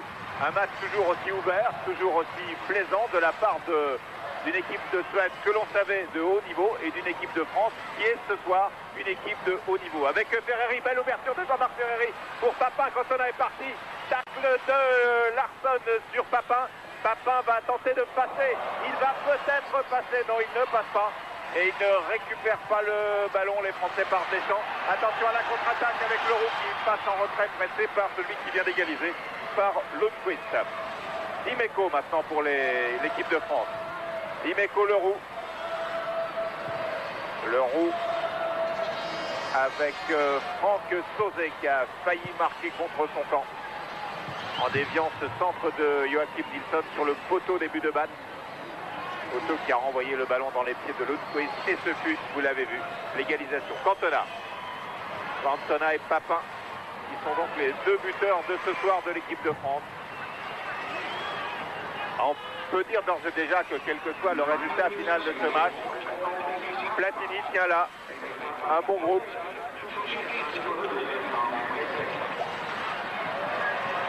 Attention à Hellström.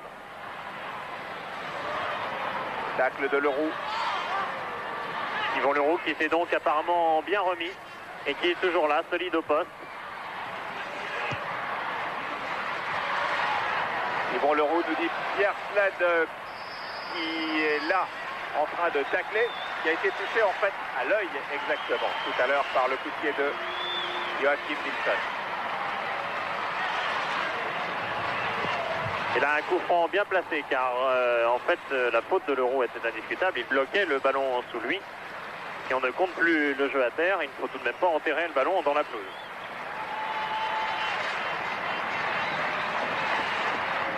Coup franc pour la Suède. À 2 partout. Coup franc qui ne va rien donner. Alors que la pluie retombe ici à Malmö. Et que l'on va certainement aussi avoir une petite pluie de changement dans les 2 équipes. Il y en a déjà eu un dans l'équipe de Suède avec l'entrée de Lundqvist. Il va y avoir l'entrée de Nicolas Larsson, qui est aussi de Malmö dans quelques instants. Il se prépare. Et l'échauffement pour l'équipe de France d'un autre Montpellierin, ce n'est pas Stéphane Paille, c'est Laurent Blanc.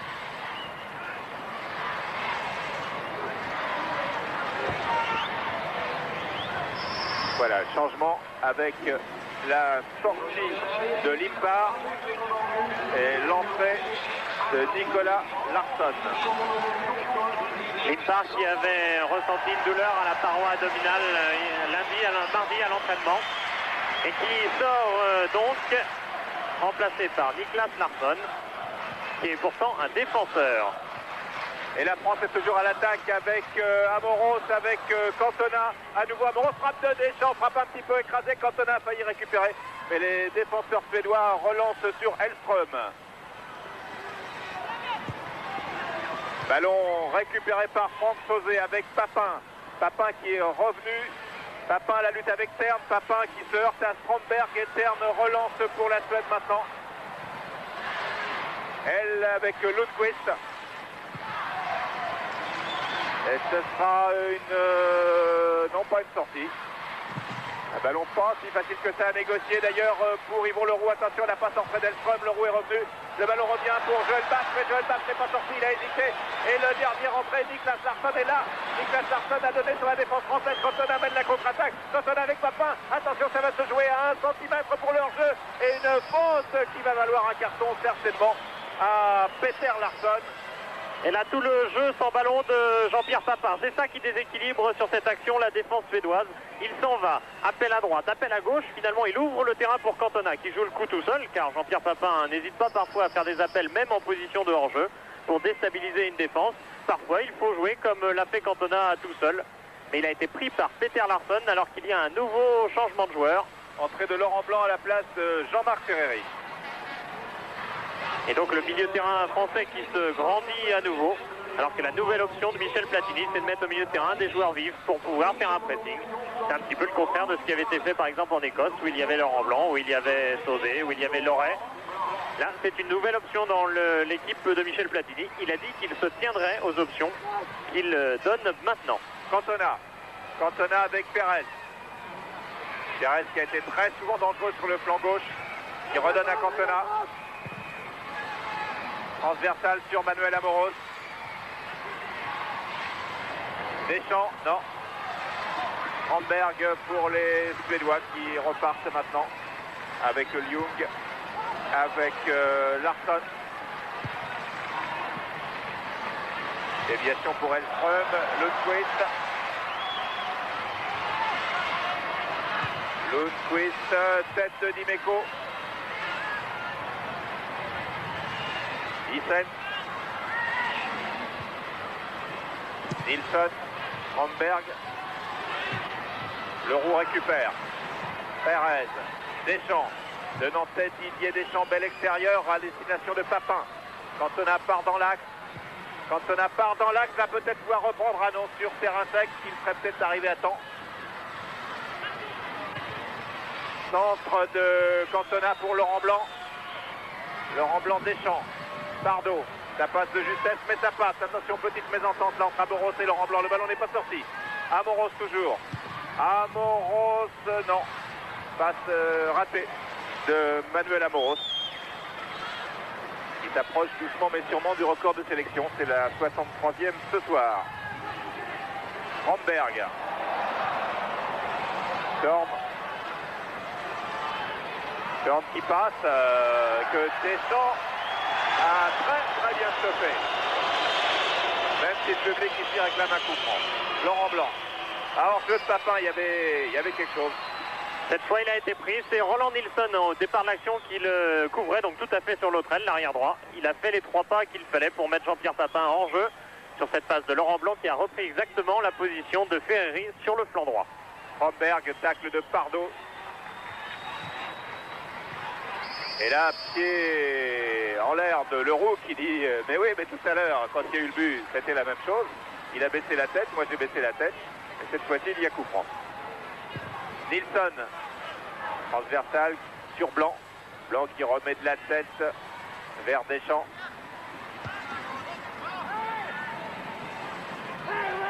Laurent Blanc. Sous une pluie toujours dense. Et un orage un peu plus lointain, mais toujours là.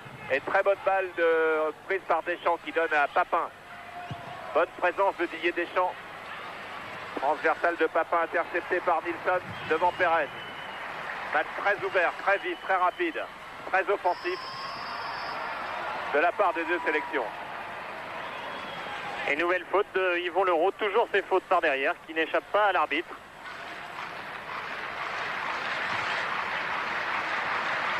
Larsson. Elström en retrait pour Stromberg. Nilsson. Attention, c'était de justesse pour Yvon Leroux. Dimeco. Didier Deschamps. Laurent Blanc bousculé. Et faute de Jonas Stern sur le Montpellierin. Laurent Blanc qui fait donc une rentrée. Donc de Montpellierin maintenant sur le terrain.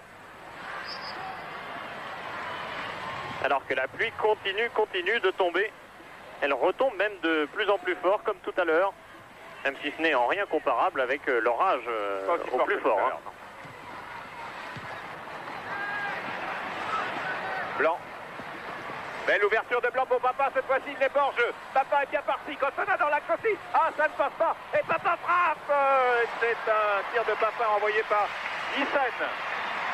On craignait un petit peu l'association Papin-Cantona parce que c'est vrai que les rapports n'avaient pas été idéaux sur le plan humain, mais sur le plan football, on voit que Papin donne à chaque fois les ballons quand il le faut, et quand il ne le faut pas, eh bien il frappe. Laurent Blanc avec Eric Cantona qui fait un beau retour en équipe de France, dans une belle équipe de France, et là il y a hors-jeu. Eric Cantona qui a donc été pris au hors-jeu cette fois-ci. Mais la défense suédoise qui a été la plupart du temps mal à l'aise face aux inspirations françaises. inspiration française, qui ont été personnalisées par 4 joueurs. Ça, c'est un petit peu le côté positif de cette rencontre. On a vu très souvent 4 joueurs participer vraiment aux options offensives de l'équipe.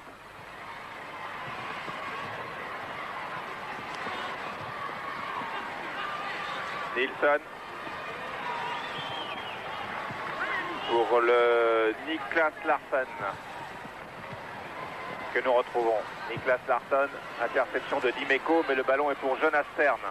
Attention à la frappe de Tern, encore une bonne intervention de l'Euro. Cantona en déviation, certainement, voilà qui est fait avec Laurent Blanc, son camarade de Montpellier qui redonne maintenant au Nantais. Deschamps pour Cantona. Ah, le juge de touche a hésité une seconde avant de lever son drapeau. Il ne devait pas y avoir grand chose entre le départ de la balle et le moment où Cantona s'est trouvé en jeu. Oui, car Cantona a fait la différence très nettement physiquement par rapport à un défenseur qui allait évidemment dans l'autre sens.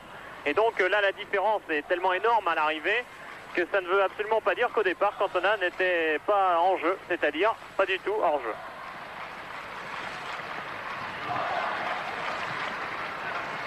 Amoros, Laurent Blanc. Laurent Blanc, Cantona, Laurent Blanc qui va vite, mais il avait trop de retard sur Thyssen. L'équipe de France qui continue d'attaquer, une équipe de France conquérante. Et qui retrouve avec la rentrée de Laurent Blanc un style vraiment à la française, un petit peu comme aime bien en parler Michel Platini. C'est ce qu'il voudrait retrouver. La de Leroux. Pardo, Bernard Pardo. Laurent Blanc. Ah, mésentente entre Blanc et Pérez, ancien Montpellierin. Aujourd'hui à Paris Saint-Germain, Deschamps. Deschamps, Pardo. Bel extérieur de Pardo pour Blanc. Mais Hyssen couvre bien, mais a du mal à donner à son gardien, à assurer le coup. C'est fait avec acrobatie de la part du gardien Thomas Ravelli. Nilsson. C'était pour Elström, Lundqvist. Et faute de Yvon Leroux sur Lundqvist. Yvon Leroux qui est tout à fait dans le style que demande Platini, c'est-à-dire des stoppeurs libéraux, à la fois un petit peu stoppeurs, à la fois libéraux, selon un petit peu le cadre de l'action. Et là, on l'a vu sortir sur Lundqvist, même s'ils étaient très très loin du but de Joël Bad. C'est ce que cherche Michel Platini dans sa recherche du pressing loin dans le terrain. À nouveau Nilsson pour Strandberg, alors que la pluie est en train de devenir aussi intense qu'au moment où le match a été arrêté. Mais il n'y a pas d'orage maintenant. Deschamps. Ah, Deschamps, non. Rate complètement sa passe. Strandberg. Faute de Dimeco sur Strandberg. Strandberg, une grande figure du football suédois. Larsson. Ljung.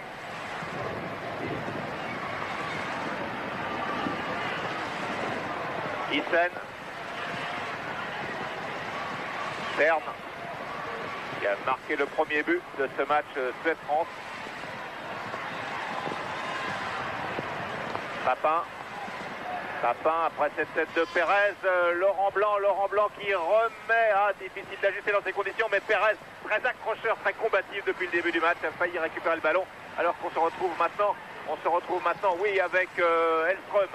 Elström à son tour au milieu de 3 ou 4 Français qui ne parvient pas à passer. Après, maintenant Cantona qui cède un petit peu de la main, semble-t-il. L'arbitre a laissé jouer.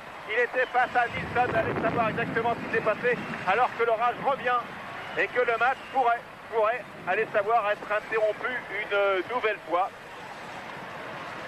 Alors là, la régie finale à Canal+, donc je pense qu'on va, à cause de ces conditions météo très particulières, attention à Strandberg, on va rendre l'antenne plus tard que prévu. Il y aura un petit décalage de quelques minutes dans la suite des programmes qui sera compensé certainement assez vite, mais petit décalage quand même dans les premières heures.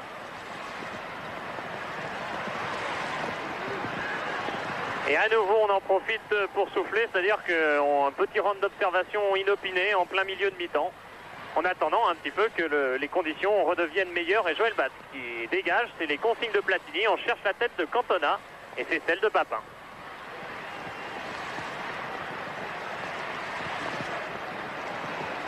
Condition difficile, il est vrai, pour relancer le jeu de derrière. Il y a une prise de risque toujours dans ces parties de terrain, car la balle fuse évidemment. Bon coup de tête de Leroux, mais Stromberg, on le retrouve, et une belle ouverture de Stromberg pour Niklas Larsson. Interception de Dimeco, intervention de Dimeco plus précisément. Et c'est une touche suédoise. On était un petit peu inquiet pour Stromberg parce que la saison italienne n'est pas recommencée. Ça reprend la semaine prochaine. Et apparemment, il est déjà tout à fait prêt.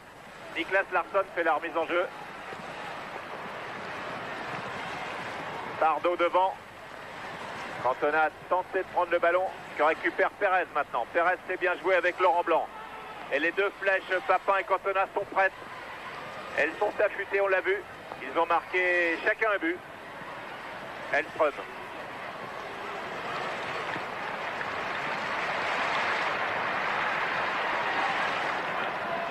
Stromberg avec Joachim Nilsson. Joachim Nilsson qui est presque toujours à gauche. Il était une fois à droite et il y a eu but tout à l'heure. But de Lundqvist. Et l'organisation défensive française qui finalement est bien plus au point que Platini ne l'espérait. Parce que là on a vu toute la défense bien alignée. Et qui a bien mis en jeu le défenseur, l'attaquant suédois, pardon. Platini espérait certainement que sa défense soit bonne quand même. Oui, mais Platini dit pour l'instant, faut pas attendre trop de résultats, etc. Bien entendu, dans sa tête, il pense exactement le contraire. Il sait qu'un bon résultat ici donnerait énormément de confiance à cette équipe.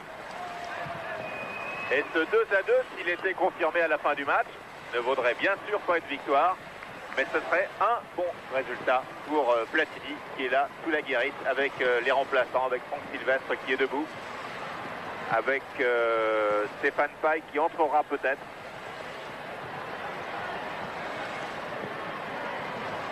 L'équipe de France qui, ne l'oublions pas, prépare tout de même un match de Coupe du Monde contre la Norvège. Et bon, il reste un tout petit espoir de qualification. Nouvel éclair, Stromberg et coup de tonnerre sur le stade de Malmö. Pardo, Bernard Pardo pour Joël Batz. Alors l'arbitre va peut-être décider à nouveau d'interrompre le match. Alors que l'on va essayer de s'y retrouver dans les comptes, à mon avis, je dis bien à mon avis, et sous réserve, on en est à 37 minutes de jeu, c'est-à-dire qu'il resterait 8 minutes. À 1 minute près, ça doit être ça de toute façon. Leroux.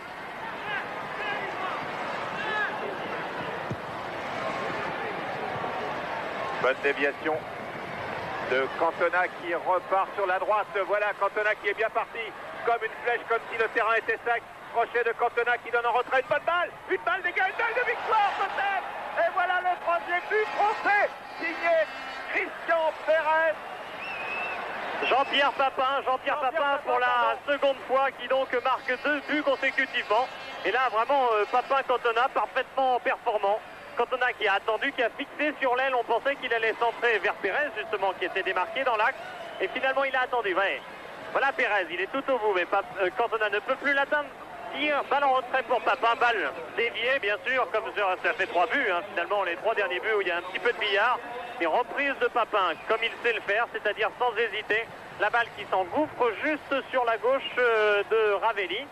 2 buts pour Jean-Pierre Papin, 1 but pour Cantona. Ça nous rappelle Marseille l'année dernière, où il y avait eu quand même des matchs où les 2 joueurs avaient marqué à la fois. On se rappelle d'un Marseille-Lens par exemple, 5-2, 2 buts de Papin, 2 buts de Cantona. Voilà pour le duo. Et ça prouve qu'il peut ne pas y avoir de problème d'entente du tout entre 2 grands joueurs. On l'a connu avec la génération précédente. Même s'ils sont un petit peu concurrents, on a parlé de Bossis-Battiston, on aurait pu parler de Giresse Platini aussi.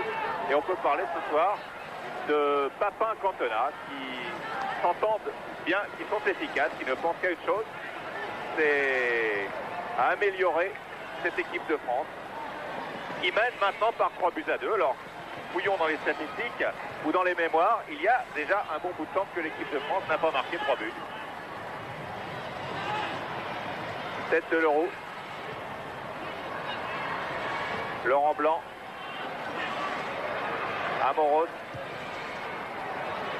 Cantona, Laurent Blanc est parti, voilà, c'est bien parti avec Papin. Laurent Blanc a repris le ballon, frappe du gauche de Blanc à côté des buts de Ravelli. Une équipe de France totalement en confiance.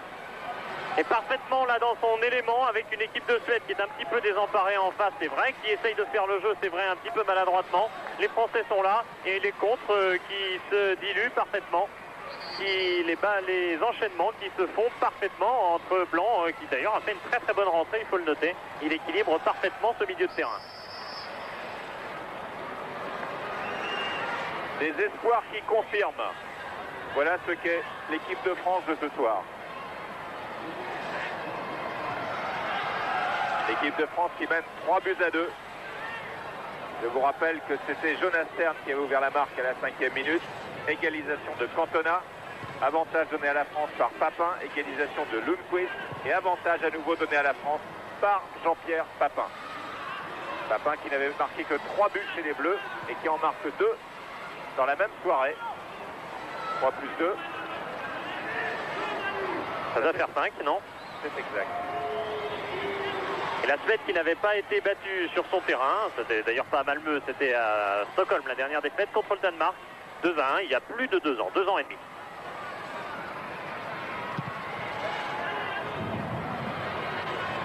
Passe vers Laurent Blanc. Blanc avec une équipe de France qui ne doute plus et Cantona qui marque le 4e but. C'est extraordinaire.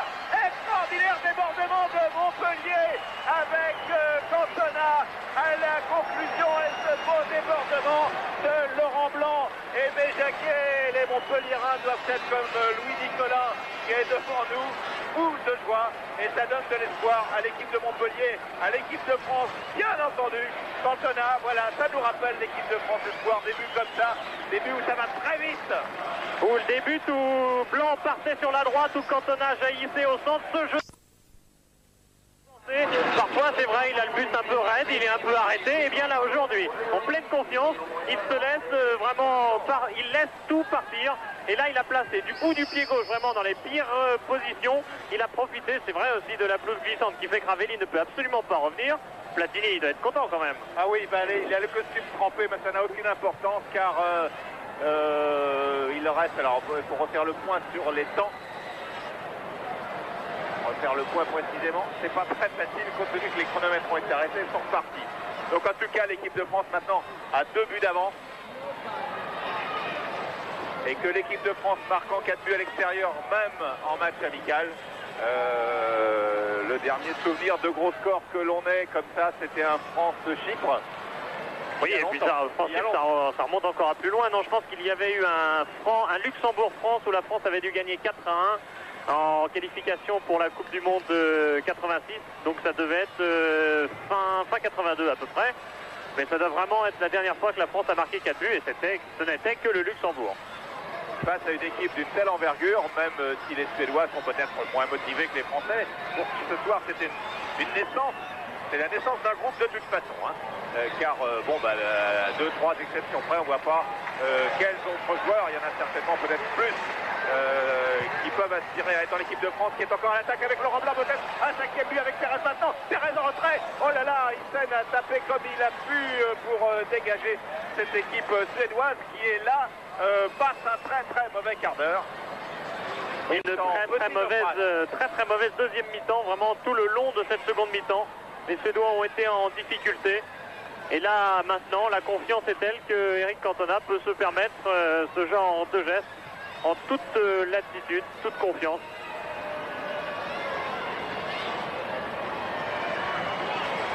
Naissance d'un groupe comme en Suède en 79, je vous disais dès le début du reportage, où la France, qui avait alors comme entraîneur, sélectionneur Michel Hidalgo et comme capitaine Michel Platini, était venu gagner en Suède 3-1. Ce nouveau groupe, ce soir, pour l'instant, mène 4-2 ici à Malmö face à une équipe suédoise qui est l'une des grandes pointures européennes. Et réussite du duo d'attaque, réussite de toute une équipe bien sûr, mais du duo d'attaque Cantona, Papin, avec un 3e larron sur le banc de luxe. Pour l'instant, Stéphane Paille. Et faute de Dimeco qui a déjà eu un carton jaune, attention, sur Niklas Larsson. Et toujours un peu d'impulsivité chez Eric Dimeco. C'est Amoros d'ailleurs qui est le meilleur conseiller de Dimeco. C'est lui qui lui parle, qui lui apprend un petit peu les gestes de ce poste spécifique de latéral. Ça fait jamais que 3 ans que Dimeco joue là. Amoros lui dit de se calmer. Dernière minute de jeu et vraisemblablement première victoire pour Michel Platini, sélectionneur. La France mène 4-2. Jonas Stern tire ce coup franc que Joël Batz laisse filer en sortie de but tout simplement. Alors il y a toujours plusieurs versions. Est-ce que la pluie avantage les attaques? Est-ce que ça avantage les défenses? Eh bien aujourd'hui on dira apparemment que ça a avantagé les attaques. Alors la version officielle aujourd'hui, ce sera que les attaques ont profité du fait que les défenseurs aient moins d'appui quand il pleut. Et puis quand ça fera 0-0, ben on dira le contraire. La pluie avantage toujours celui qui gagne et désavantage celui qui perd. On l'a entendu 2000 fois dans les interviews. C'est pas dingue que ça s'arrête.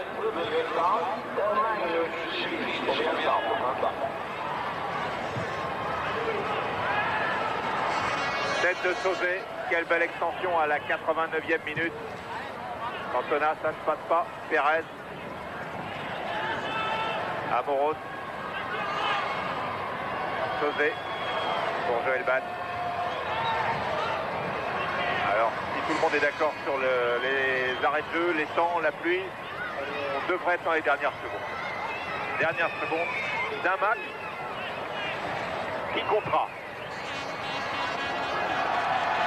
Il sera peut-être, ça c'est l'avenir qui nous le dira, un match référence. Nilsson.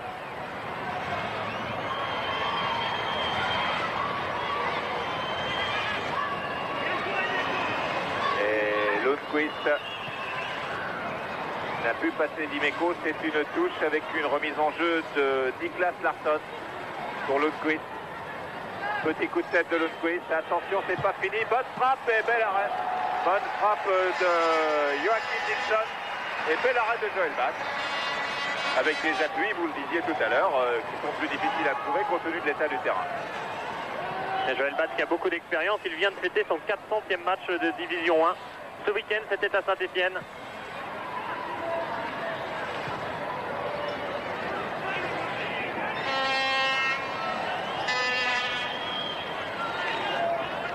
Alors le réalisateur nous a montré 44e minute tout à l'heure. Je pense qu'il avait raison. Il a raté le but final sur cette victoire de l'équipe de France. Une victoire qui doit faire beaucoup de bien à tous ceux qui aiment le foot, à tous ceux qui regardent le foot sur Canal bien entendu et sur les autres chaînes.